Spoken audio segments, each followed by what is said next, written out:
All right, welcome to the Fan Forum Live, where we have some breaking news. Lions hire offensive coordinator Drew Petzing. Little underwhelming. We have our very own Hermdo ready in the lobby to join us, along with another special guest. But while we get started, why don't we welcome Mr. Hermdo, and why don't we welcome Wayne? Hey, what's going on, man? What's up, Portele Hermdo? What's up, Wayne? Nothing. Herndon. Hey, what's up, buddy? Oh, yo, it's been a minute, and Yes, it it's a has. pleasure to meet you, man. Good to meet I you think it's the too. first time. Yeah, I heard a lot. Well, I've been seeing you on the pod, so it's nice to finally Yeah. chat with you. I'll Alrighty. be remiss to say hello to my friend Mr. Mark Vanderbrook. What up, dog? What's going on, brother? You caught Brothers, me both singing of the you. I'm French super national excited that you're anthem. both on here. All right. Yeah, Got a I'm full of winning emotion. trio. I'm full of emotion. Okay, I'm still. Ugh. It's my I heart is. I don't know what to do with it. I'm an emotional guy when it comes to my team. I think you know that, and it's just this last 48 hours has been tough in Bill's name, Bill's Mafia. So, yeah, let's get rocking though. We're good. well, I mean, you want to talk about emotion? We've had a roller coaster as Detroit sports fans. So we are Mhm. on the highs of the Red Wings and the Pistons, and we're on the I don't know what to say right now about the Lions offensive coordinator hire. It's Yeah. very confusing. Um, Tell me about I that, guys. Talk to me about that's hot news in Detroit sports media. I want to hear your guys' takes on that and this new hire. Hermdo, I'll let you get started because I got a little Yeah. bit I need to think about still. Drew Petzing, kind of a, I guess he's a dark horse candidate. He was an Arizona Cardinals offensive coordinator. Uh, he's actually 38-year-old guy. I don't really know that much about him. I thought, I got all hyped up for like Mike McDaniels. I'm thinking, okay, cool, Lions are going big, and then all of a sudden they come out with this, Mhm. and I'm kind of just scratching my head a little bit.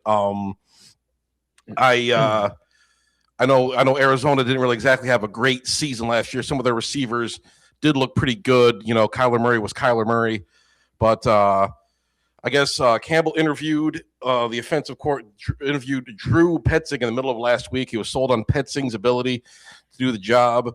He's their new offensive coordinator, hired officially, I guess, today. The Cardinals' offense. Let's get a little bit deeper into what the Cardinals were with Petzing.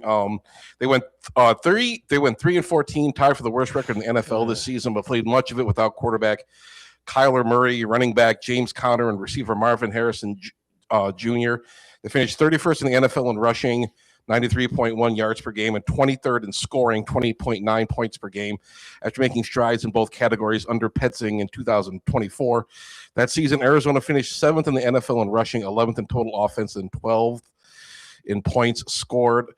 Arizona's offense ranked 14th over the past 3 years in expected points added per play, as was fourth in the league in play action rate this season, according to Sharp Football Analysis. Goff completed more than 70% of his throws and had a passer rating of 114 on play action throws this season. So it looks like they're going to be leaning heavily into that sort of thing. but Yeah, what makes this I guy just had to just read up so a little bit. special?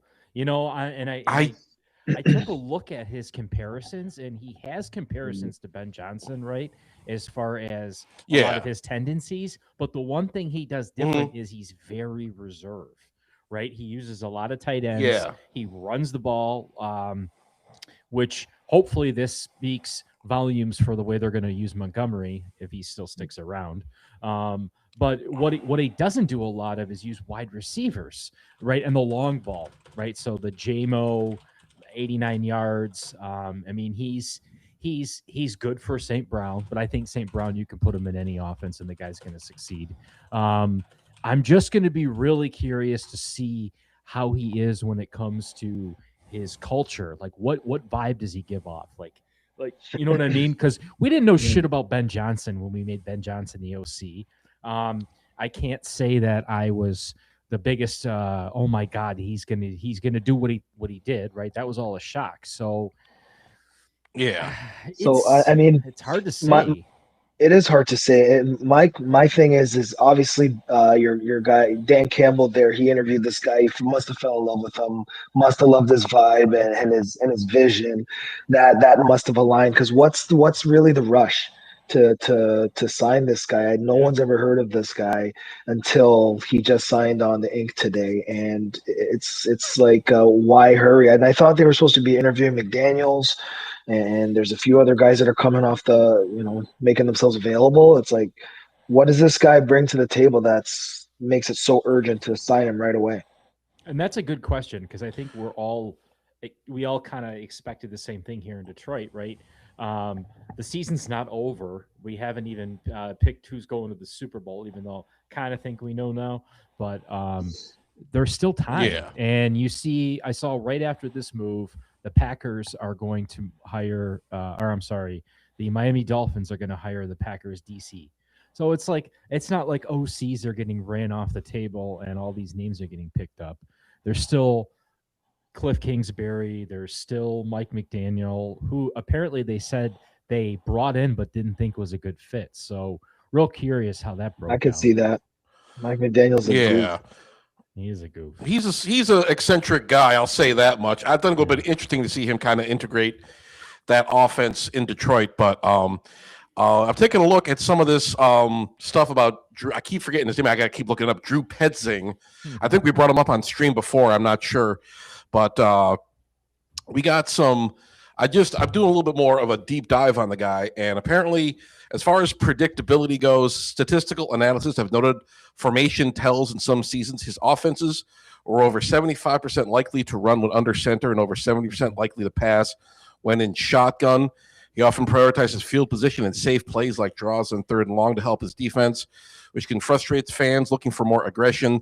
He leans heavily on pass on second down, over 65% in many stretches, to avoid third and long situations. So I'm not sure how all that's going to work out with like the Lions staff as it is right now.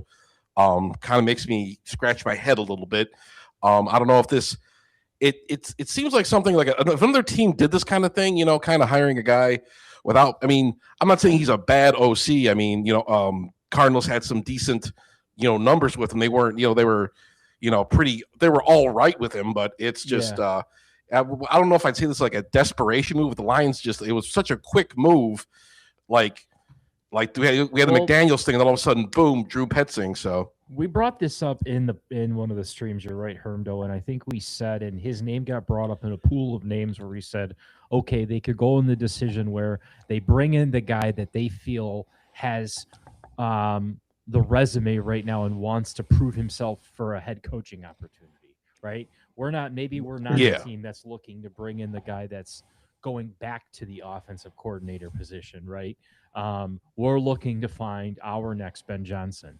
And I didn't think it would be this guy, but again, we didn't think about Ben Johnson. And maybe look at the way they use Trey McBride this year, the tight end from yeah, Arizona. I think that's a good view of how we can see Laporta. And if this guy's such a big tight end guy, yeah, we know Laporta, and god damn, did we feel his absence this season. He's a bigger absolutely, part of that offense than I ever expected or ever gave himself credit yeah, for. So I think on a positive side, this guy's going to be good as far as discipline and structure for the weapons we have. Now, time will tell yeah, on what this guy's brain does, how he is on the sideline. Is Dan Campbell ripping plays out of his hands in week 7? Is this another Anthony Lynn? yeah. Oh, We could go down that route. But I'm just saying that's just my overall, hey, I just found out about 2 hours ago opinion. Yeah. yeah. Yeah, it is interesting. I mean, we talked about Laporta, how he would integrate into this system because it was tight end heavy, but the high efficiency run game. We talk about that. We talk about how Jahmyr Gibbs could fit into that with like the Sonic and Knuckles dynamic. Even though we're not sure about the status of David Montgomery going into this season, there's been some rumors about him getting traded.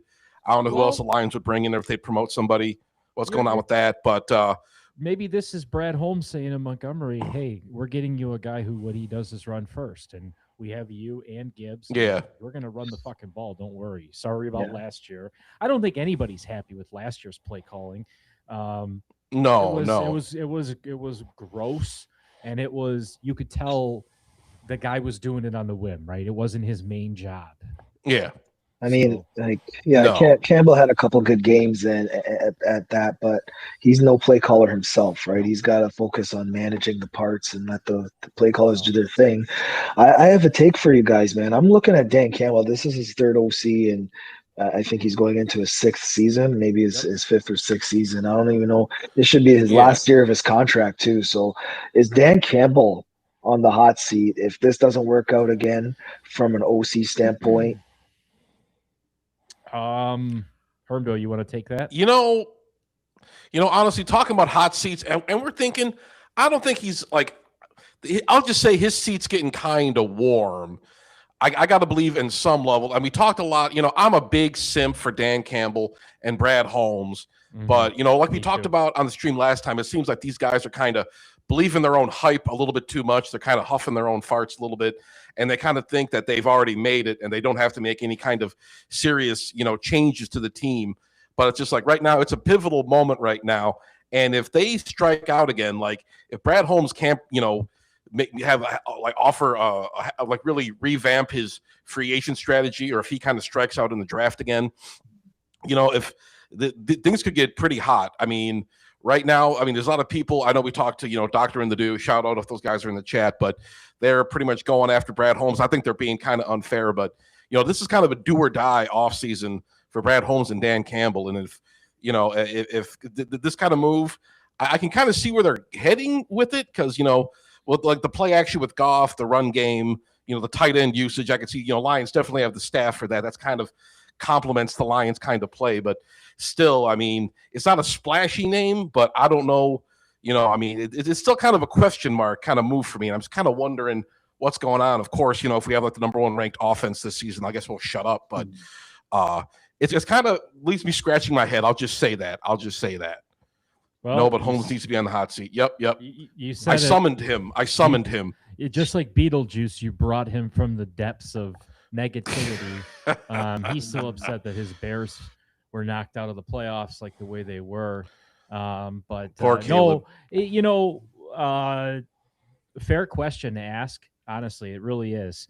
And I'm going to actually side with the Do on this one and say more of a Brad Holmes would be on the hot seat. So I envision the general manager as the one kind of solely going to take on the responsibility of the failure or the success or the failure of the staff, right? The head coach will take on the responsibility of all 53 of those guys in the field. But this is where Brad, I'm sure Dan has 99% say in it, but we know Brad has the hammer on it. So, I guess I was just going to say this, and again, I can't believe this, but the Do says he's done a great job with high draft picks, but what's he done since? So this could be your opportunity, Brad Holmes, to show us you're the villain, to show us that you know who you're picking, because we're not going to sit here and say, oh, it had to be this name or we're out.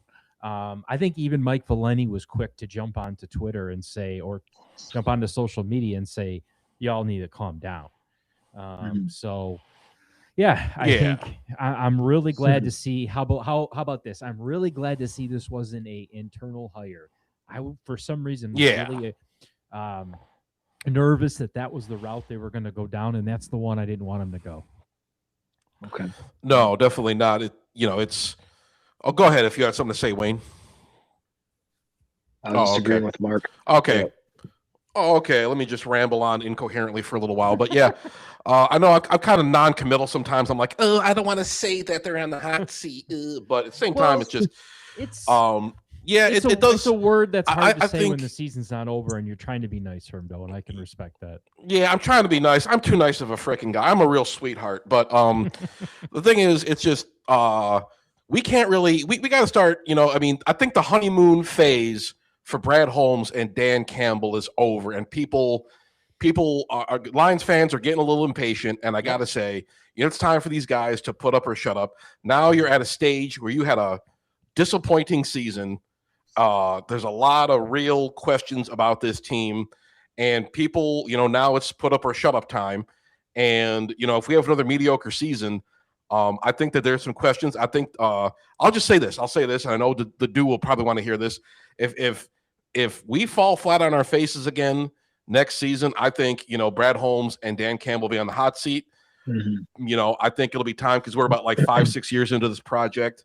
We don't have any hardware. And I think it's time to start holding these guys to some standards. I'm not uncomfortable with that. It's been a long enough sample size. Yeah, I mean, that's all I'll say. Hardware or not, the standard's been set this year with all these coaches getting axed, man. Like Harbaugh, Tomlin, those are Super Bowl winning coaches that are leaving some solid programs. Making the playoff. Look at Sean McDermott. Making the playoffs is not the standard anymore. Okay, you got to win a championship. No. So, that's definitely where the thing is. I agree with you guys in terms of your direction too. I think you have to evaluate the GM. That's the guy who, he puts the parts together. He's the one who goes out and gets the players. He's responsible for the personnel. The coach has to make that personnel work, and Dan Campbell's done a great job of that, getting the best out of these guys, and you could tell he's a fantastic coach in that respect. So, if it's not working, you can say, absolutely, Brad, like, what have you done in the draft to acquire some talent? What have you done in free agency to bring on those guys to make this team better? I like that approach, and I think going into the situation with the Bills, they made the wrong move in the sense that I feel Sean McDermott was that type of coach that, maybe he doesn't have the hardware, but he has the respect of the guys and he has the respect of that locker room. And that is a hard thing to earn. And it's a very rare thing to have. In fact, Brandon Beane is the one who should have been on the hot seat, if not considered fired, because he's had multiple years as long as McDermott, and we've consistently had lack of talent at receiver, except for the Diggs era. We've consistently had weaknesses in our defense, which could either be scheme, but mostly because we're just lacking the guys. And it's you got to start from top down, and I like that way of thinking that you guys are going. Well, you warned us, Wayne. Yeah. You warned us last year. You warned Hitch and I specifically and said, hey, you guys are having this magical season, but guess what? You're not going to have this every season. You need to calm down, set your expectations, figure out what your standard is, and then set that bar and then try to live above it. And I think that's kind of what Lions, let's just say this, like you said, Hermdo, this was the humbling season, the one where Lions fans were tested, the ones where Sheila Hamp Ford can't raise ticket prices by 400%. Matter of fact, their first time in a while that they're keeping them at, $16,000 per seat. Right, popcorn's going to stay at $24 for a bottle or a thing of popcorn. So, $16 for a beer. Yeah. Oh yeah. Perfect. So it's going to stay like that for a little bit, which thank God. But no, I think this is just kind of where we fall right back into what you said. Where's the standard? If next year gets even progressively worse, then I see us kind of getting rid of this leadership. So realistically, I looked at your guys' schedule real quick, Hermdo. I just want to get your guys' schedule is if you don't get better with the schedule that you have next year, there's going to be a serious problem. But that schedule is set up for you guys. If we come out flat-footed, let's say like in the first 6 games, we're like 2-4, or even like 3-3. Let's just say 2-4 for the sake of argument. But if we come out flat-footed, if we're not really, showing signs of improvement, and if it looks like I don't know what the DC situation is. If Kelvin Shepard's on his way out, I'm not sure, because we might be looking for a DC too. But if we come out flat-footed, the torches and pitchforks will be out. You will see some pissed off Lions fans, and I don't think like the standard we changed but it's just like the honeymoon phase is over. We need results. People are getting pissed off. There's still going to be guys that are going to polish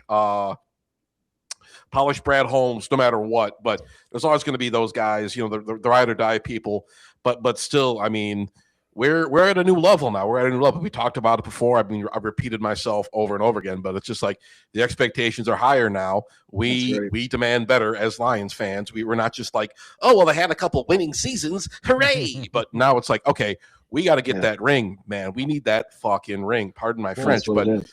that's The how we chat do is it. quickly echoing what we're saying, right? Laporta and Wright are smiling tonight. Everyone starts to be kind of calming down.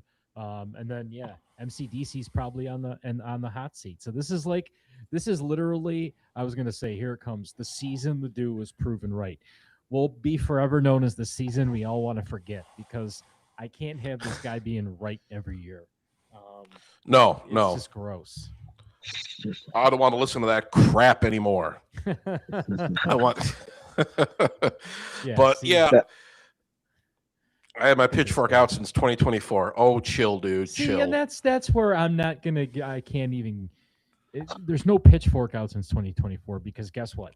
Prior to us actually bitching about a winning record, right, and still not going to the Super Bowl, a Yeah. couple years ago, we'd have to slap all of ourselves, right? And Wayne, you're obviously an outsider. You need to tell us, just enjoy to finally have a good fucking football team and just enjoy it for a little bit, because that's what I'm trying to do. It is nice. It is nice to enjoy it, but Hermdo said it, man. Like, once you get a taste of that pinnacle, you guys were literally, and I said this on the show before, I compared it to the Bills' 13-second moment. Mhm. You're that close from making it to the next level, and that's so hard to get to. We've never got to that close again. The Lions are, they haven't got to that point since either, right? Nope. And Nope. that once you get to that point, True. you know you can get there, man. So yeah, you can't accept anything less than that. And it's nice to win and go to the playoffs every year, but fucking mediocrity, it wears thin. And I love Sean McDermott, and like I said, we should have went with Bean instead, but changes have to be made, and Now, depending on That's the time thing. frame. Wayne, were you foreshadowing us in the next year or so with us saying, okay, this is what's going to happen with you? You guys are the Bills, because it kind of very similar teams. Vegas beats us up very similar to and views us the same way. And are we going to be in the same situation where Brad Holmes fires Dan Campbell, but Brad Holmes stays, and then we have guys like the Dude freaking out? And because I'm Well, already reading here, Bill's defensive tackle slams stupid head coach firing. Like, it's Oh, this yeah. may split your locker room now. the locker room is disgusted right now. That shows how much of a leader that McDermott was, and you don't have that very often. So, sorry, remind me. I lost my train of thought there. No, I just said that's. I kind of feel like you're foreshadowing us if we don't live up to the standard. We're about to see what you just went through. Hermel, Really, it's if we about get to Sheila, that other right? spot. Yeah. Who does Sheila have her allegiance to? Yep. And that's really who it is.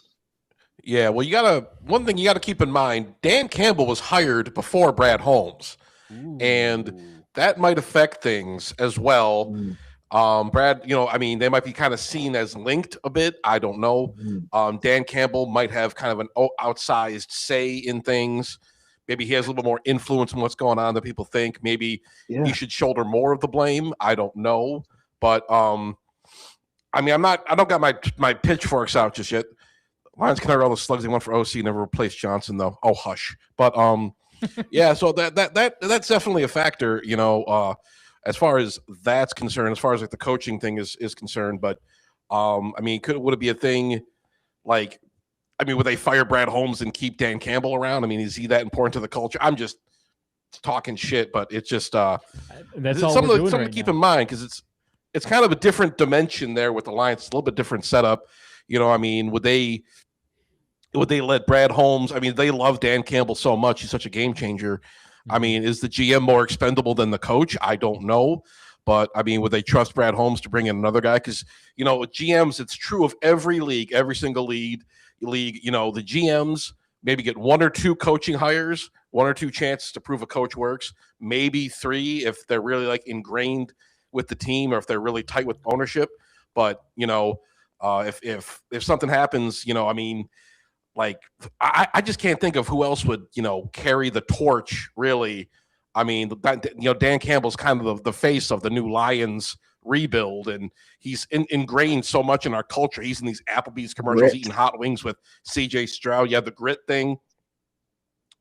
But I don't know. I mean, some ways I think, Brad Holmes, I mean, they might, if he strikes out with this draft again, it could be, a hard decision for the higher ups to make. But I don't know. That's just me spitballing here. I don't know. Maybe I'm just out of my mind. But See, we got people saying MCDC's already wearing thin, which that's what happens when you're not winning football games.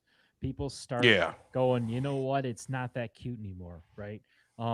Now, obviously, Hermdo, you're wearing a Red Wings jersey. You're obviously a resident Red Wings expert slash historian, and you know when Scotty Bowman was here, everybody loved Scotty because all Scotty did was win. He didn't have yes, a personality. He just stood there. He talked to his assistant coach. Everything went through his assistant coach. I'm watching now.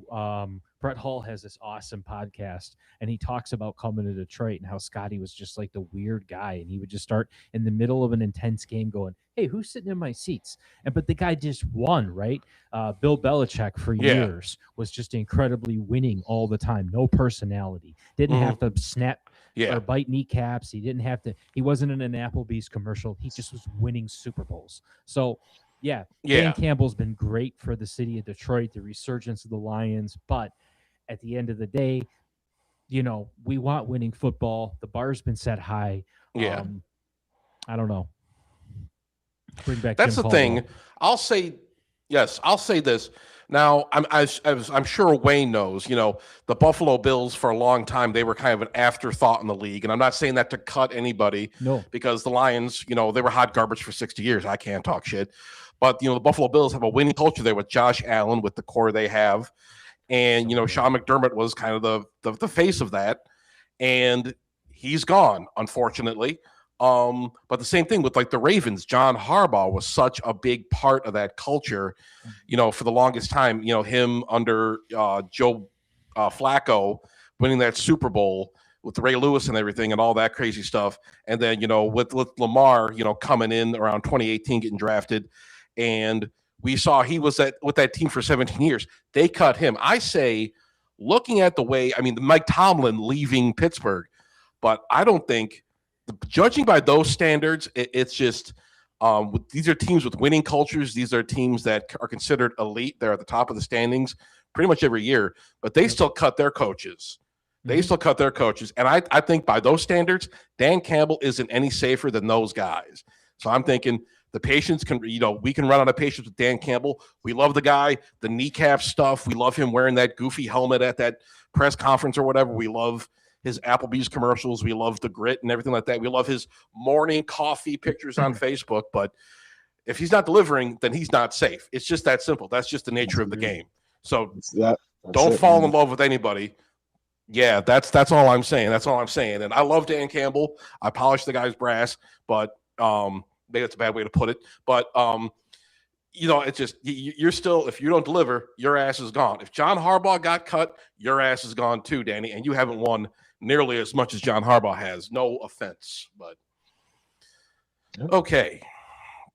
We're talking a lot of offense coordinator stuff right now, and an offensive coordinator who's back with Kansas City is Eric Bieniemy. He's back as the OC in Kansas City. I heard about that. So we made a comment about, would a coach want to go back to their old position? He just did. He figured out that was his best shot, right? So, I did have a comment on there that I did want to mention too, but that was pretty interesting news. I'm real optimistic this year coming forward with the tight ends, and I want to bring that up one more time. I cannot stress to you how much I freaked out when Sam Laporta went out for the season, and how much I'm optimistic this year at what we'll do. Now, one of our viewers has us getting Cole Kmet free agency. I didn't know he was a free agent, but that really gets me now that we have an offensive coordinator penciled and we know what we like to do. It gets me thinking, draft time, how we can look at these positions and who he's going to like. Now, I know he's friends with Hank Fraley, our offensive line coach. So there's continuity there. So when we're looking for offensive linemen, we're looking to beef up the tight end room, right? So this is, I guess, going to give us a little bit more earlier, clear picture. But I'm onto the defensive side of things, you mentioned we may have a defensive coordinator gone. Um, I know the Dolphins already hired a head coach and Shep interviewed, but he's Interviewed. still not safe in my opinion. I feel like I'm sorry, he's still what? an option. Shep interviewed for a head Yes, coaching job? he did. I Yeah, was shocked too. Dolphins. Okay. The You're Dolphins kidding me. now, obviously, they've Are you already kidding me, I bro? moved was. forward. 1 year in a coordinator That's what I said. position, and then we're interviewing for head coach. What is going on here?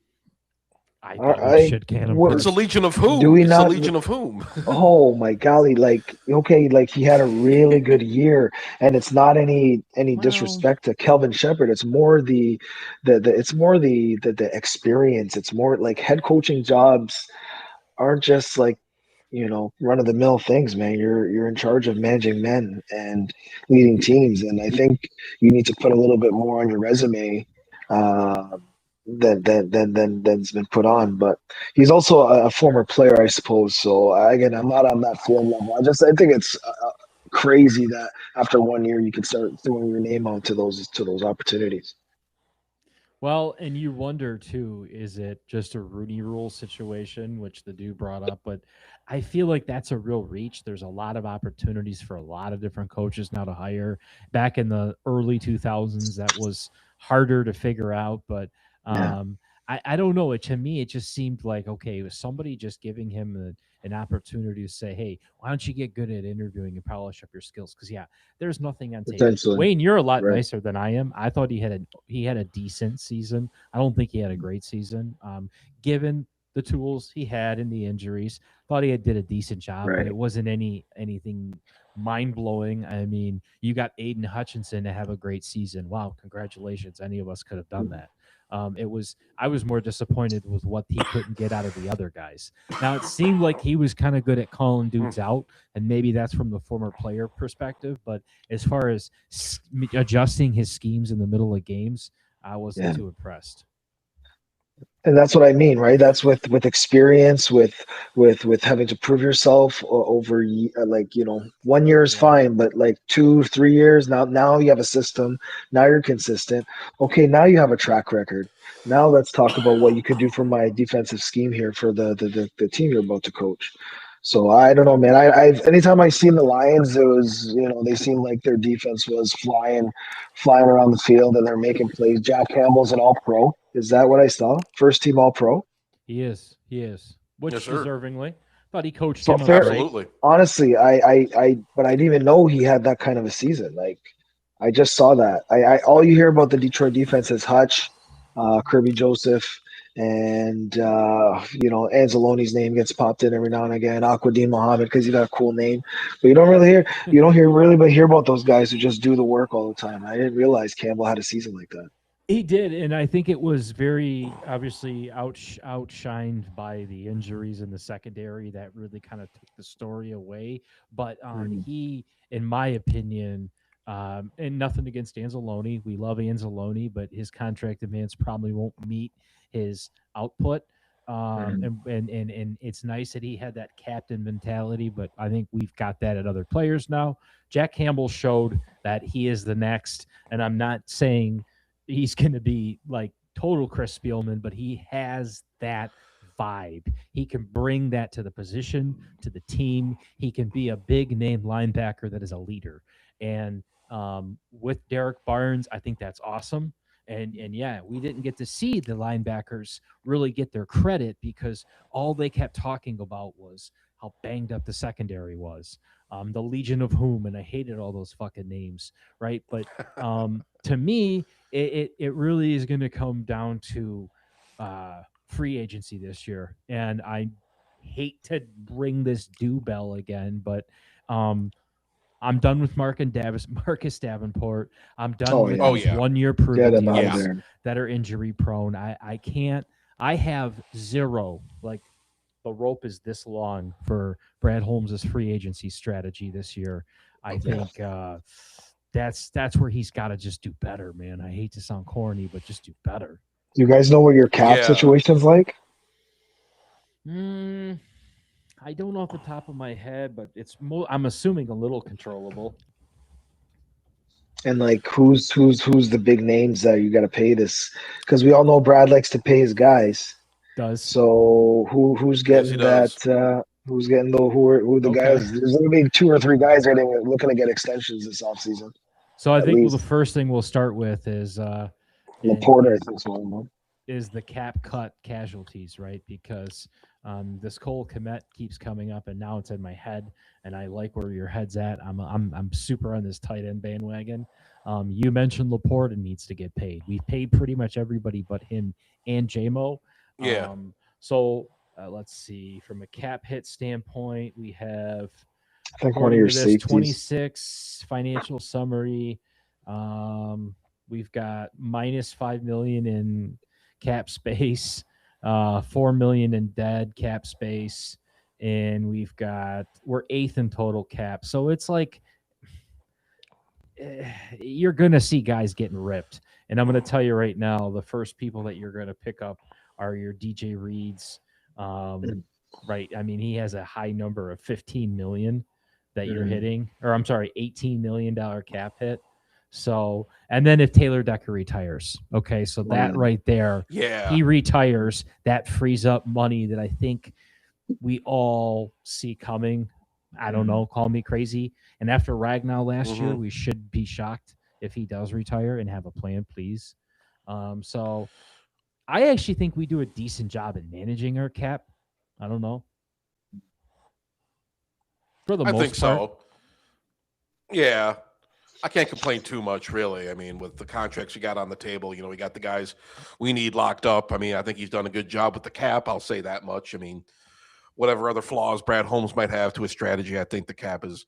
I think the way he's managed the money is pretty good. Pretty good, I will say. Yeah, for now it's looking good, right? But you got to wait till a lot of those contracts mature, uh, Yeah.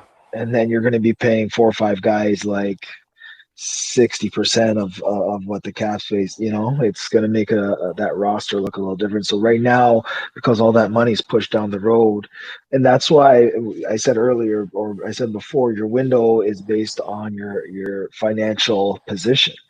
And when you can afford to have all these guys either on rookie contracts or within the first couple of years of these next second deals, that's where your sweet spot is. But once you start having to pay these guys top dollar, and then that's when your team starts to, you got to start making choices and start to redraft, and hopefully you get lucky like the Rams, Yeah. or it's just you're back to Yeah. square one.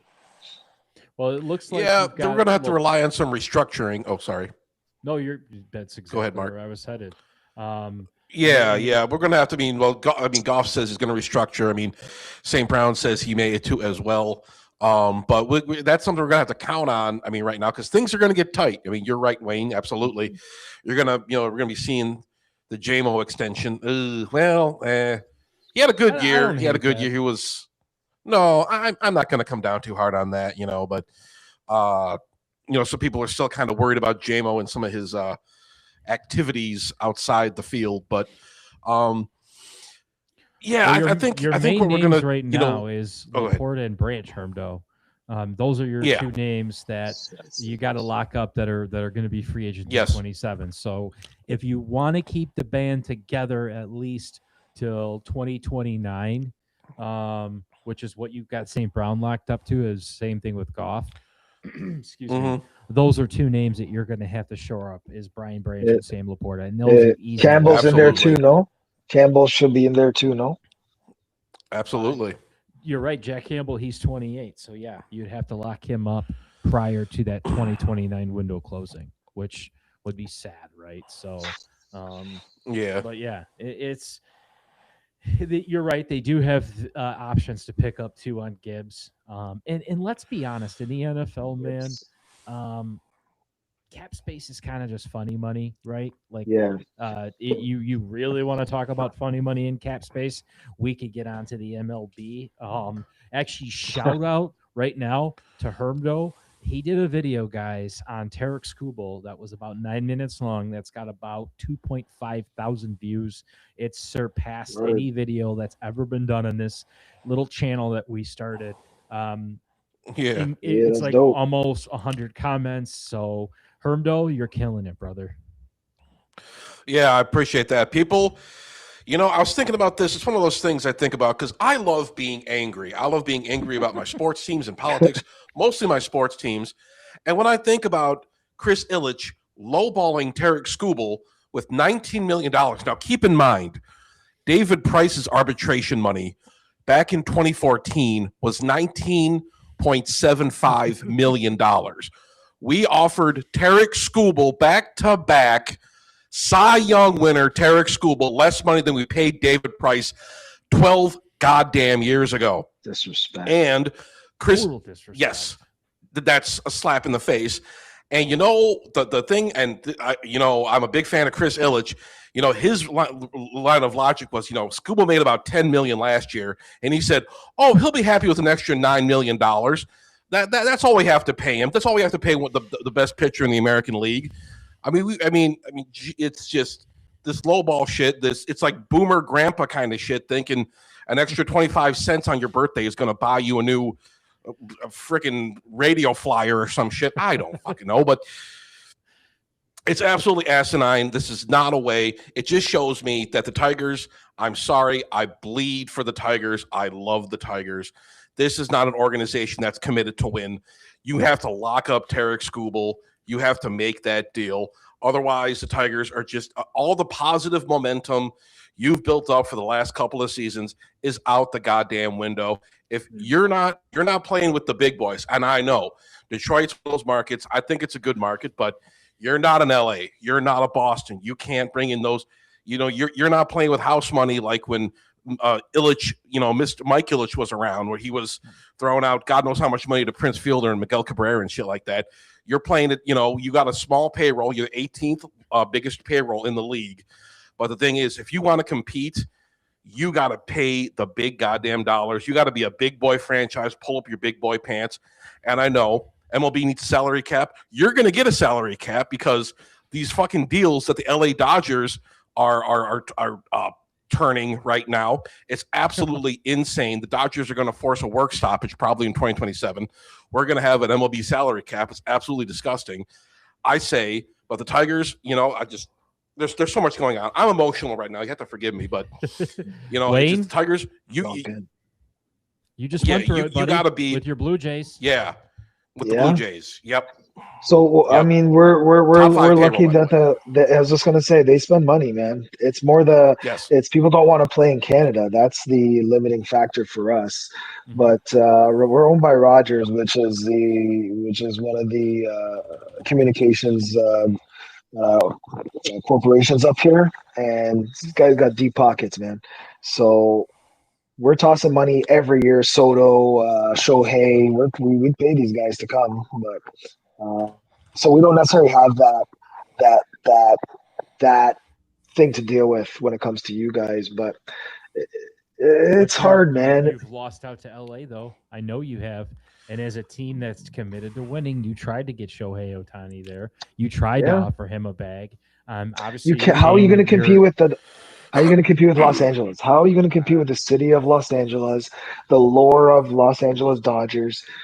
Or are you going to come to nice northern Canada where we've taxed the shit out of everyone and our country's a bunch of fucking pussies who run this place?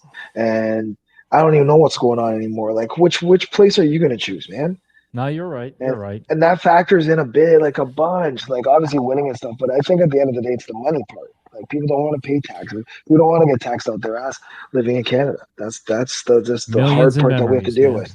Millions in memories. That's why they play this game. Yeah. That's why millions in memories. It bugs me though. It really does because and everybody is on this bandwagon too of the MLB is on its way out. It's a dumpster fire. Right, it's going to get. There's going to be a work stoppage. There's going to be a strike, but these guys are still eating up these contracts. Right, it's not stopping these guys from spending. It's not stopping these guys from getting paid. And I just my point is to Tigers fans, right, is give up. You're not going to be the early top 2000 Tigers. Just give up. Stop.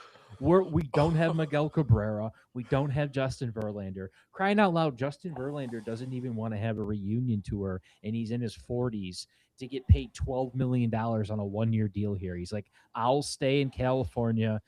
There's got to be another San Francisco. Like, if it's not San Francisco, maybe the Angels will take me, maybe the Dodgers. I'm just not leaving the West Coast. Verlander doesn't even want to come back for a reunion. Exactly, man. It's wet. Like, no. It's weather, man. Once you get used to that hot weather, you ain't leaving that, man. Care, right? No, now, hell no. You look at a team like the Red Wings, right? Okay, all those games are played inside, so we're a dynasty in the sense of, okay, you can't take that out of it. But when it comes to baseball, everything is an outdoor stadium. Let's be warm honest. Weather, man. People want to be playing in warm weather. And that's the longevity of your career in that sport, too. So we were lucky that we had Miguel Cabrera here in Verlander, and we had an owner like Mr. Illich who was committed to overspending because get ready for Comerica Park to take blankets all the way to the top and cover them, just like the fucking Athletics did at the Oakland Coliseum. Oh, yeah. It's just, man. Somehow this guy my Braves are as cheap as the Tigers. Ugh. He's a Braves fan. What's that? I'm sorry. This sorry, guy what? who Braves lives in and Michigan, Tigers? He's a Braves fan. How are you a Braves I got a buddy fan? who was a Braves fan. My buddy was a big fan of Chipper Jones. Who doesn't like? But he's also a Tigers fan, so it's a Braves and Tigers thing. I don't know what it is. What's your connection there, Honda? I don't know. I don't really. I'm just straight up Detroit guy. I don't know. I mean, there's other franchises like I respect and whatnot. I don't really have a connection to the Braves, really. I mean, I did like Chipper Jones as a kid. I liked, Greg Maddux. I liked, John Smoltz. I thought, those 90s teams were really something special. We all had TBS Superstation or TNT. Yes. And the Braves game came on all the time, especially after wrestling. So if you want to tell me that you have some ties to the Braves fan and you're over here in the city of Detroit, it's just because you were watching TV and you just left it on and you were lazy. So that's all. But yeah, Greg Maddux was a Tiger. We were lucky enough to trade him away to the John Smoltz. Or I'm sorry, John Smoltz, not Greg Maddux. John Smoltz. Tiger. Who did we trade him for? Doyle Alexander. Yeah. Doyle Alexander. Yep. Ugh. Sorry, I've had so much sports in my head. You guys lost that one. It's extremely overwhelming. Yeah, definitely. We don't win too many good trades here in Detroit when it comes to baseball. This is my opinion. So yeah, I don't know, man. It's rough, dude. It's really rough when you look at Tigers fans. Now, Pistons fans, however, though, I think we all have a little something to be excited about. Yes. Definitely. It's looking good there, man. It's looking good. The fruits of the labor are starting to come together. So yeah, I think what's the name what's the name of your guys' GM there for the Pistons? Langdon. Wait, was it Trajan Langdon, right? This guy, he's been in there for a couple of years. He's been making some good acquisitions, man. It sounds like you got a good leadership there. And done with a lot of cap space, and he hasn't spent it. He could have spent it, and he could have entertained all these ridiculous offers that guys are putting out there. All the way back to the DeAndre Ayton trade that I'm so glad we never pulled the trigger on. Like, there's been so many times where, the Pistons, we have the cap space, could be linked to so-and-so. And we were linked to Anthony Davis for a minute. Oh, imagine that. Spit on that. I think Anthony Davis needs to be out of the league. I think he's done, honestly. He's just another injury-prone big guy that's just going to shell of himself. Yeah. Yeah, and it sucks. Yeah, he's done. You don't want to see these guys fade away, right? It devalues a lot of the trading cards that I have of theirs. But I think about it, and I'm just like, he's done a really good job of being patient, and I feel like this is the year that we're about one player away from winning it. Now, they're playing Boston right now, which will be kind of, anytime they play Boston or New York, it's the king of the East, but we are the king of the East. The Pistons are the king of the East. I mean, record-wise, right? Record, but like the Knicks are the, Yeah, I guess it runs through them, but from the record standpoint, they're the flashy name. Yeah. And that's another thing, right? He's done it with a Detroit team because we have no real reason why you'd want to come play basketball here in Detroit. from a free agency standpoint, right? So Mhm. to me, kudos to him, right? Another great general manager. Um, Yeah, so absolutely. Former player, I mean, so making he knows timely what's up. deals. Yeah. Yeah, Dave Davis absolutely. You know, is the Davenport of the NBA. Poor Marcus Davenport. Guy never stood a chance. oh Did God. Marcus Davenport? Was he the one that said like in preseason is like, "Don't ask me any questions, don't ask me to do interviews or anything, something like that, something along those lines"? Or was I that don't a know. He was saying different? some stuff about like he's how like I don't know. He was talking about like he's Don't heard all count the on me, negativity about him. like some shit like Yeah, that. something like Don't that. count on me That to stay sounds healthy. familiar. Everyone's talking. Yeah, I'm going to stay healthy. Right, right. Whatever you say, Yeah, Marcus. Whatever you say, Marcus. Good God. But yeah, the Pistons, getting back on the Pistons for a second, it really is, incredible. Looking up some stats here, they lead the league in both blocks and steals. You got Isaiah Stewart, who's fourth in blocks right now. Jalen Durham, both of those guys, anchoring the rim. You got, Asar Thompson, looking, I don't know if you want to pencil him in for like defensive player of the year, but he's taken a real ascent in that category. It's been insane. Cade Cunningham, the chemistry with Jalen Duren, just especially in the pick and roll, they're pretty much unguardable. His Yeah. turnovers are a bit high, but he can close out games really well. That 46 points against Washington, and Bickerstaff. Just think about the Monty Williams experiment, and what an absolute disaster that was, and then how we able to, you can just tell the chemistry as the culture has shifted so much in Detroit, and JB Bickerstaff is a huge part of that. You don't hear his name brought up too often. People are Dan Campbell's usually the big guy people talk about, but you in Well, Detroit, I think JB Bickerstaff, he really, the turnaround. Yeah, obviously, Campbell turned around the Lions, but Bickerstaff with what the Pistons were before he got here. It's really night and day. It's absolutely insane. And the guy, he needs more kudos. I say JB Bickerstaff needs some more kudos. he But does. yeah, it's been absolutely crazy. Well, Watching this McClellan team, too. you got Tobias Harris. Oh, go ahead. No, I was gonna say your Go boy ahead. Todd McClellan, Hermdo. You want to talk about a Yeah. coach who's turned around a whole area or a whole team, turned around a whole attitude that almost wasn't there. Yeah. Is Todd McClellan with the Red Yeah. Wings. So I think you're right. Dan Campbell, you're not the hottest name anymore in Detroit. You're not the hottest coach. You might be the beastest, Yeah. No. but when it comes down to, um, who's got more swagger and pull right now, it might be JB or it might be old Toddy boy, LCA, man. Yeah, it might be LCA is Todd right. McYellen. Todd McYellen. Yeah. Todd McYellen. He gets, I don't know. The culture shift in the Red Wings, they're looking like a dominant team in the East. Obviously, they got Carolina, Tampa Bay is just an absolute wagon this year. But, the Tampa Bay is like, they kind of, after those back-to-back, you could see they kind of had a cup hangover for a couple seasons. They were just, they're kind of a little bit middling, but, they've definitely stormed all the way back. Nikita Kucherov is a force of nature. It's still their division to lose. And, Red Wings are competing right there with them. It's absolutely insane how far this team has progressed. Now, a lot of people and a lot of Red Wings fans, I know they're still snake bit after the last couple seasons, those March collapses. We saw that happen last 2 seasons. They got to get through March, just like our boy, the Dew says. But, we don't want to get too fat and happy. But the Red Wings performance this year has been absolutely sensational. And it's definitely, I think we're starting to see, you don't hear a lot of, fans were pissed off at Steve Yzerman, but, Yeah. people are starting being like, they're trusting Really the Yzer mad. plan again. Are the pieces that he put together? Are they the ones that are contributing to the success mainly? Yeah, or Alex what's DeBrincat, the biggest difference with the team this year?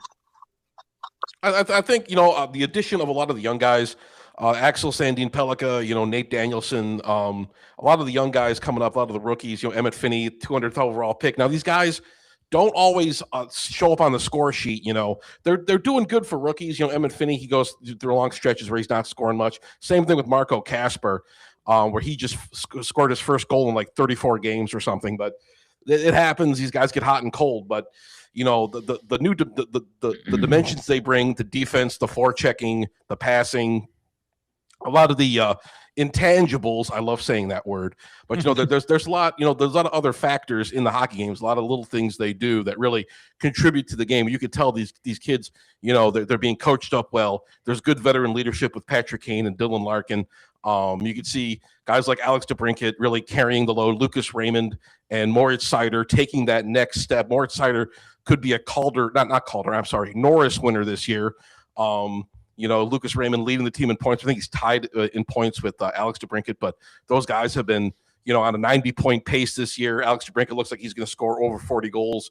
Dylan Larkin anchoring the team, contributions from Andrew Kopp. We really see everything kind of coming to fruition in a way. You got the good defense. The defense was a big thing I was worried about. Guys like Ben Sherratt, the Travis Hamonic thing that kind of left me scratching my head. But you see, Edvardson growing into his own. You see all these contributions for these guys. Axel Sandin Pellikka looks great out there. I'm not, he's probably not, none of these guys are probably going to be Calder finalists, but still the contributions are there. You see the young guy. It's a good mix of young and old. There's a lot of good balance on this team. That's a balanced approach.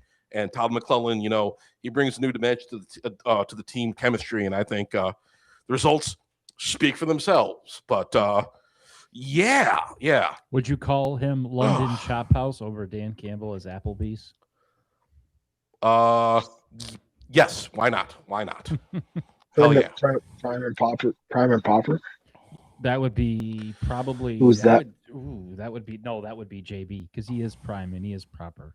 He's very quiet. Yes, he is. Especially as a former player, right? He's very about business. Since what's crazy? Yes. We've been on here for an hour. There is a national championship game right now for college going on, and haven't said a word about it. I'm not really too crazy about college football this year for some strange reason. Even because NIL is ruining football. I was just gonna say, I don't know if it's ruining it, if it's resetting things, and I'm just now getting used to it. It could have been like the last, I don't know, 10 or 12 years where it was just Alabama. Well, how about this? Alabama, Georgia, Michigan, Ohio State, and Oregon. At least we got Miami, Indiana, which nobody could have called that 2 years ago. So let me give some context when I say it's ruining it, because I agree with what you're saying. There is that it creates a little bit more parity. You have a lot, you have all these.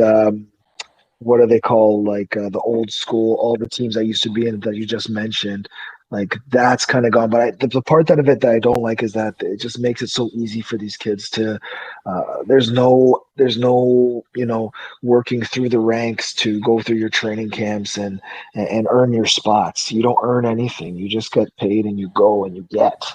You don't earn, you just get. And then in a sport like football, where it teaches a little bit more of life skills, learning how to work with people and kind of putting in the effort to earn your keep in your position. As a former player, that stuff is so valuable to me that I feel these kids are missing out on.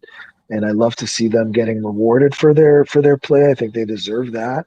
I think there needs to be some kind of legislation or some kind of thing happening with how NIL gets distributed to make it a little bit more balanced. But at the end of the day, I think we're losing a lot of that piece where they're working for something, and it's taken a little bit away from that, but it's also made it a little bit more even playing field at the same time. Well, I'll tell you what, I can respect that, but here's what they're working for, and this is what they've always been working for, is a paycheck to put food on their plate. And they're finally at least getting it without having to have somebody pay an LLC that funds your grandma, that your grandma writes you a check, and then 10 years later when they want to bust up some boosters and they want to take your title away, or your natty or your Heisman, to walk you across, you know what I mean?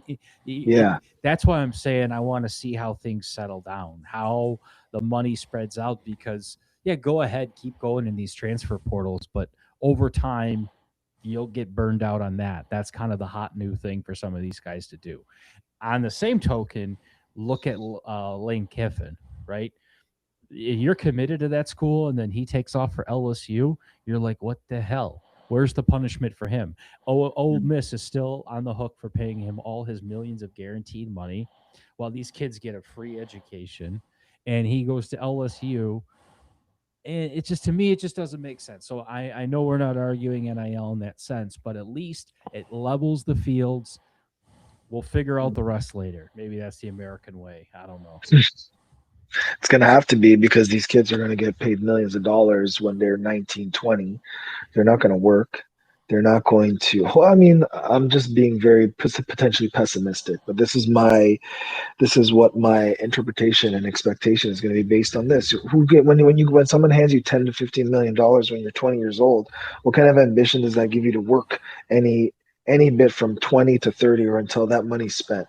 And then unless you're investing that money properly, that money's going to get used up. And then now you don't have an education. Now you don't have any work ethic. And I think we're just screwing ourselves in the next 15 to 20 years with some of our workforce. Um, yeah, Well, that's just you're my the opinion NBA. personally there. You're exactly right. Look at the Yeah. NBA. Once they made it so Yeah. easy for kids to do the one and done and get paid, I think it was the league where they had the most amount of rookies going bankrupt, and they had to start giving these guys financial advice because, yeah, you're putting millions of dollars at the hands of teenagers, and I wouldn't even want to put millions of dollars at the hands of some 40-year-olds right now, let alone a bunch of 19-year-olds, right? So to me, it's just going to be interesting to see how these teams level it out, how they accept it. Now, you're going to look at Alabama, Georgia, they're going to do their little whining, right? Nick Saban got out at the perfect time. Nick Saban can no longer bring you over to his house and have his wife cook you dinner and Right. then take you back into his satanic worship room and show you of why you need to become an Alabama Crimson Tide. Like those days are over, right? Don't forget the Uh, bag, the $5 million bag that's sitting at the table there too. exactly. Or Yeah. Urban Meyer can't take his national championship rings and lay out his wiener on the table and slide him over it like he used to and say, "Do you want to add another one to this?" Like those days are over. So ugh, I'll miss those days. What a visual! What a Yeah, visual I that's just got. yeah. Mark's good at the visual stuff. There's no Oh, seriousness in the decision making of the kids at a high school. Instead of thinking in terms of 4 years, they only worry about a season at a time.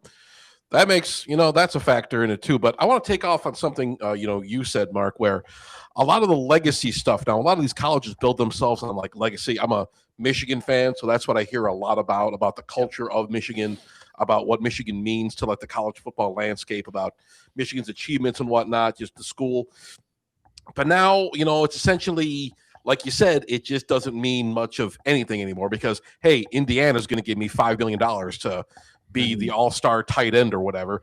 But Mm-hmm. it's you do lose something like what you said, Wayne. I think a lot of these kids, they're going to take that money. They don't really care. They're going to be kids with it. They're going to be irresponsible, and there is like a factor where these kids are getting corrupted by this process, and you kind of see, they didn't really it was like the idea like college was this time but when you get into the NFL it's time to prove it.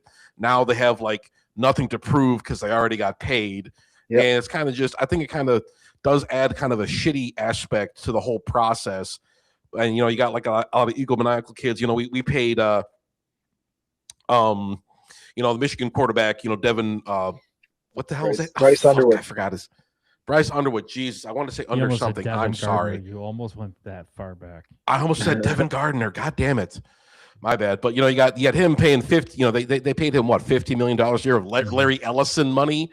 Yeah, And, like they didn't really develop him at all. I mean, now Kyle Whittingham's coming in, giving him a quarterback's coach, but still, I mean, the kid's probably just like, hey, what's going on here? My coach is in prison now. So he's Let probably me wondering what the give hell's you going on. So there's some yeah, but mixed no up one can stuff with afford that him too. anymore, so he can't even go Yeah, no anywhere one can because no afford one can afford exactly. him. So Exactly. So he's let me give forced you an to stay there. example of a player like Jake Butt, right? I know you know where I'm headed with this. If this Yes, guy got his NIL money, right? He was supposed to be the premier, the Cole Kmet, right? What you're seeing with Cole Kmet and the Bears, that was exactly what Jake Butt was, right? But he Yeah. tore his ACL in the Orange Bowl game, which he shouldn't have played anyways, which most guys wouldn't have, right? So his loyalty to all this traditional bullshit, he's doing color commentary 2 years after he should have still been in the league. So At Yeah. least he could have got some money for his name, his image, and his likeness before he blew his lower extremities out for his name, image, and likeness. And I mean, that's one tiny example. You said Michigan. I started thinking of somebody big, but we Yeah. could play that game forever, right? That's true. There's a lot of factors at play, and it definitely, I mean, you got to think of injury stuff. I mean, what are these kids? A lot of these kids, they might not have much of a career after they get out of college, and if they get paid, they can help their families out. They can, do what that does. So that's a factor in it too. There's a lot of different ways to look at this. I don't want to, I mean, I think there's bad factors, good factors. That sounds like kind of the weenie fence riding answer, but I don't know. I mean, I think there's a lot of things you got to consider at play, but. For the most part, the NAL stuff, we're about to watch the Indiana Hoosiers win a national championship. Yeah. That's how much the NIL has changed the college football landscape. I mean, it's absolutely insane because the Hoosiers were like the toilet paper of the Big Ten.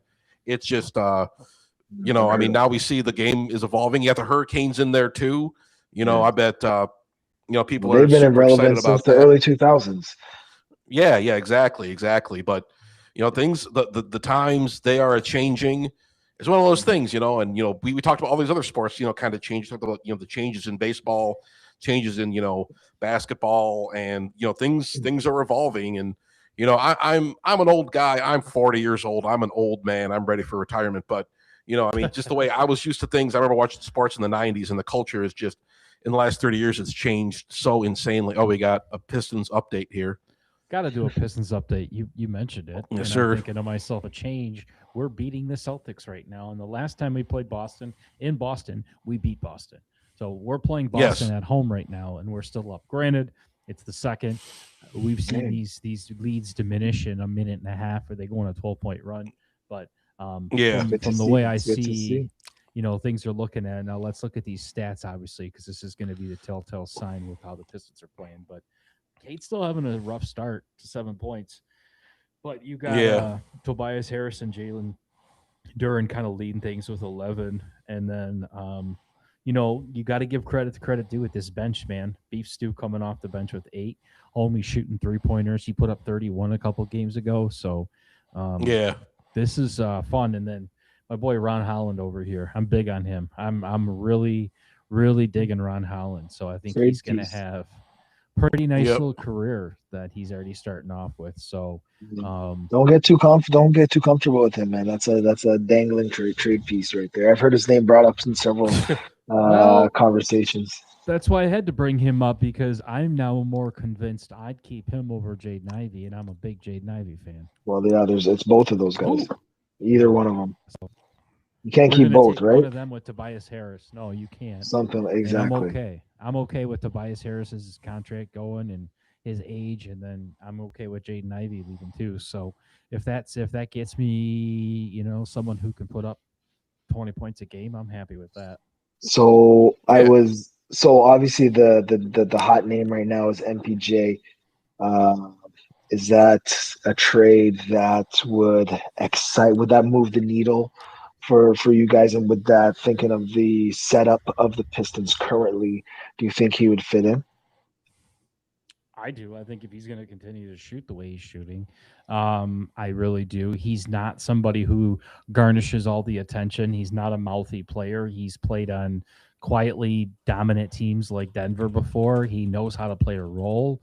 I think anyone would be happy to get out of that Brooklyn team, but I'm okay with this year's names. It's not like I feel sorry for anybody who's trading for John Morant right now. That's all I'm saying. Yeah, that's where we're at. It sucks too, because I mean, you look at him, you look at Trae Young, and you're just like, man, make yourself one-dimensional with an attitude. One bad season, one reason to give him a tarnish your name, and you're done, in my opinion. I mean, it's sad that those guys, like they're in a position like those point guard positions that I think of, the traditional ball handler, leader of the court, crunch time, you're looking at your point guard to get the play set up. And it's hard to look at these guys in that light. They're a lot of the distractions that happen really takes away from the basketball side of things. injuries too. But it's sad that when I think of the names John Morant and Trey Young, those are exceptional basketball players. But I wouldn't want them on my team just because I don't want the extra. I don't want the extra bullshit. I Nope. don't want the selfish play. I want a team guy, and if you're going to be my point guard, I need a team guy who can also have the talent like these guys have. I think Michael Porter Jr. offers that to us. Obviously, I'm good with us making draft picks and trading draft picks away in the NBA. The draft is rigged anyways. We saw that. We should have Wemby on our team. We should have a few players Yeah. right now that should be pissed in that aren't. But yeah, no, I'm okay with that. I think that's a good option. I think if there's ever a season to finally pull the trigger on somebody, it's this season. Like the East is wide open. You got guys like Jason Tatum and Tyrese Halliburton, unfortunately taking the season off. So why not, right? Like, why Tatum not might do be it? back. He said Tatum might be back. Really? I did not Don't know count him that. out. Oh, He's already like back Hmm. on the court doing basketball stuff. So it's more or less getting back into game shape and kind of. And right now they're balling, so he doesn't need to come back right away. But they're true. saying he could be back end of season come playoffs. Shit, that would piss me right the fuck Really? off. Huh. Interesting. Hmm. Well, I still say There's we some make other the names trade. out. Oh, yeah. Why not? I think you got to do it regardless. Just to you got to learn from the Brad Holm. You can't get comfortable with what you got. Mhm. If you're trying to get to this championship pedigree, you got to always be looking to make your team. What can you do to make your team better? And you guys Yeah. have this conundrum with Holland and Jay Ivey. They're both exceptional ball players, but they kind of do the same thing, no? Like you can get rid of one and be okay with the other, or they bring two different skill sets? Ron Howland plays more defense, exception. I don't say exceptionally, but harder defense. But yeah, Jay Ivey, when it comes to scoring, he has the edge. But we also Ron Howland has a higher ceiling right now, right? Because Jay Ivey's Okay. gotten hurt a few times. So Yeah. people are in like myself, and I was talking with my son Jay. We were talking about this too, and it's like, okay, given the fact that Jay Ivey's had some time and he's been hurt, you're going to part with one, get rid of the guy now who's a little bit more of a liability, and that's just not being rude. But Ron Howland's defense is that good right now. Defensive heavy game or Yeah. defensive heavy team too. Defense wins championships. I love watching these guys play defense. That's all I'm saying. But yeah, it's Yeah. weird. Let's see. We have Indiana football is better than Indiana basketball. Nebraska basketball is better than Nebraska football. What the hell is happening?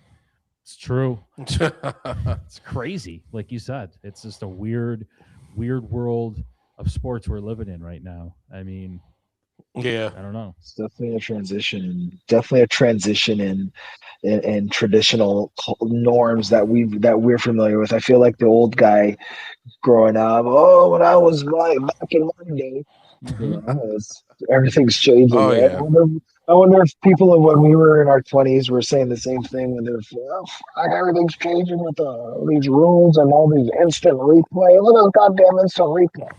It's You true. know what I mean? It was technology was entering sports, That- and exactly. so yeah, they were Yeah. freaking out. The traditionalists were freaking out. I mean, you got Yes. guys like Hitch, right? I mean, he's a sports traditionalist. Not to pick on him since he's never here, but I mean, he is a sports traditionalist. Like the guy literally thought Chris Spielman still played for the Lions. Like he's stuck in a portal, and some of these players are still. Some of these fans are still stuck in those portals where Yeah. you still have the guys that go to baseball games and manually keep the score and they keep track of all the stats and they're traditionalists, right? Or you have these fantasy football leagues where you hear about people keeping everything by hand. I'm like, what the fuck is wrong with you? I barely have enough time to think about a team, let alone the time to do that. So, and then you look at gambling. Holy shit! You want to get me Oh started man. on everything being DraftKings and sponsored by this and it's just like there was a huge scandal in college basketball about point shavings. But hold on, wait, while we're brought to you this latest message from DraftKings, it's like the hypocrisy with gambling has gotten out of hand. I mean, that bubble will have to pop at some point. Am I wrong? Yeah. No, I agree totally. I'm not even a big gambler at all. It's just No, crazy. No, me either. I gamble a little bit. We have a couple a couple of my boys there. We put together like those super duper large parlays, just for funsies and whatnot. But otherwise, I don't gamble too often. But it definitely creates this conspiracy theory, like you're saying, right? Like, did Josh Allen just really run in the second quarter, just toss the ball backwards like it looked like he really did, just because they need to get 20 points for 30 points for the half? I don't know, man. It's hard to, you're gonna quit second guess and question everything, and everything that happened is Vegas, and Well, that's where sports gambling Yeah. is honestly. I'll give you an example. When a football team is down by 16 points and there's 6 seconds left on the clock and they kick a field goal, which gets them absolutely nothing other than helping the spread out, Yeah, it kind of has Yeah. I have a hard time arguing against it and going, what was that about? Like, right. did you really want me to honestly think there was some pride in there that you weren't getting blown out? Like, shut up, right? These coaches, like we said, there's this whole loyalty thing is out the door. But yeah, no, we can always go back to that NBA referee, Tim Donaghy, um, Basketball. who fell on the sword for David Stern's NBA, but taught us a lesson that that's just how shit works. Um, and prove me wrong, right? You can go to any game you want and see where you're going. Okay, they're clearly influencing this or have the ability to, because you can look at baseball right now and make a good argument that you don't need fucking umpires. You don't. You can have a completely whole virtual strike zone. You can, between the cleats and the bag and geofencing the whole place, we can tell exactly when the ball, if it beat the cleat, if the ball hit the whatever. We can make it to where you don't need umpires. But if you don't have umpires, how does Galarraga not have a perfect game when you don't want him to, right? How does a ball right down the middle not call for a strike and the guy's going you know what I mean? It's a ball and you're going, are you kidding me? Like, you need the human error so you can curtail it, because it's just all like wrestling. So yeah, I'll leave you with that. Yeah. It's all like wrestling, man. It's starting to get like the WWE. Yeah. Oh man, I'm gonna think about that one. Don't give me too much credit. Oh my god. But Oh, yeah, snap. MLB umpiring is the worst it's ever been. And not to Yeah. say it was perfect at some point in time, but NFL officiating's no better. I think the only Dude, thing you the have is worst. the NHL is probably the most left alone, let's say. I'm sure there's a little bit of mess around with Vegas, but the money's not like $60 billion in global money in these contracts. And Nobody cares enough about hockey to bet on it. So there you go. And you can't manipulate it, I guess, is what I'm trying to say. So Yeah. harder to bend the rules, right? The puck either goes in the net or it doesn't. It's a pretty easy situation to figure out. And Wayne, I'm sorry, but not every catch is a catch. Now you know how we feel with the whole Calvin Johnson rule. They can pretty much just go, he had the ball, he was in the end zone, he held it for 25 minutes, he cooked the turkey while holding the ball, but his intentions were off, so we're taking it away, and you're like, how much more perfect can I be, right? Yeah, no, I hear you. yeah. It's gotten to that point, and you're starting to feel it. I know you're feeling it as a Bills fan. Absolutely, man. So listen, to set the record straight, as a football fan, I could see that and agree that that was an interception. Just how fluid the motion was, but in terms of the reffing and the influence of the game, yeah, man, I'm definitely a believer that that's there is an influence in there in some points. Anyone can be bought. I don't care whether as righteous as people want to say they are. I think money talks, and when you have someone place a briefcase full of dollar bills to ask you to make a couple of PI calls. Hey, it might happen. You know what I mean? So and again, it's unfortunate we have to think that way. And at the end of the day, I'm still going to be gambling. I'm still going to be following the sport like a simp. And here we are, and we're going to keep going. So Yeah.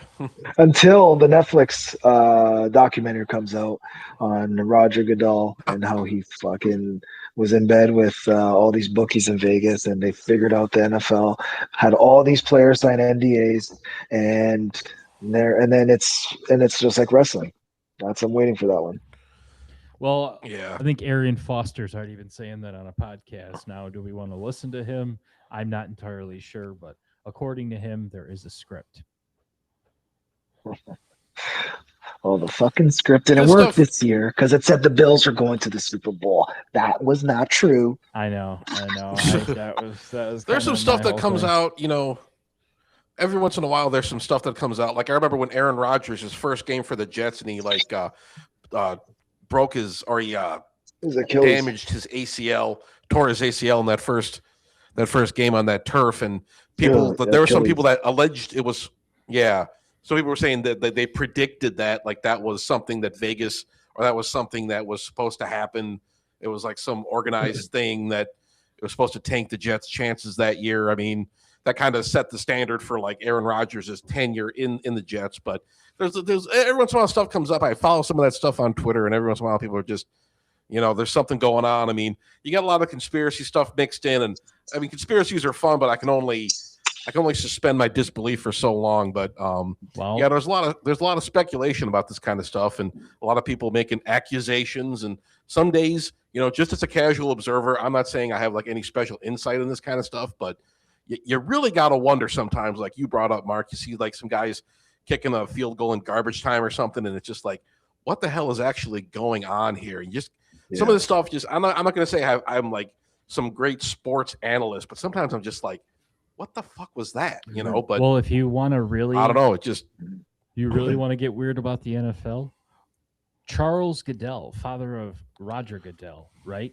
He was elected to 4 full terms in Congress after winning his first race in 1959. He resigned on September 9th, 1968, to accept and appointed by Governor Nelson Rockefeller to fill the vacancy caused by the assassination of Senator Robert F. Kennedy, having earned and supported both the Republican and Liberal parties in 1970s.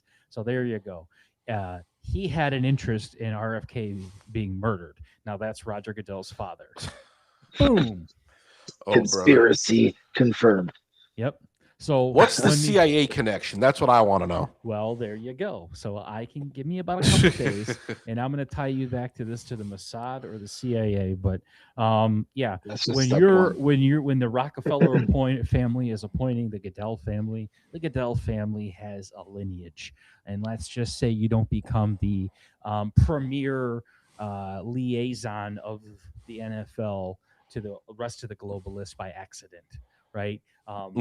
David Stern was more gangster than John Gotti, if that's taught us anything in these documentaries. And now, who else is the Adam Silver? I don't think he's full human, and I'm dead serious. He's half hybrid.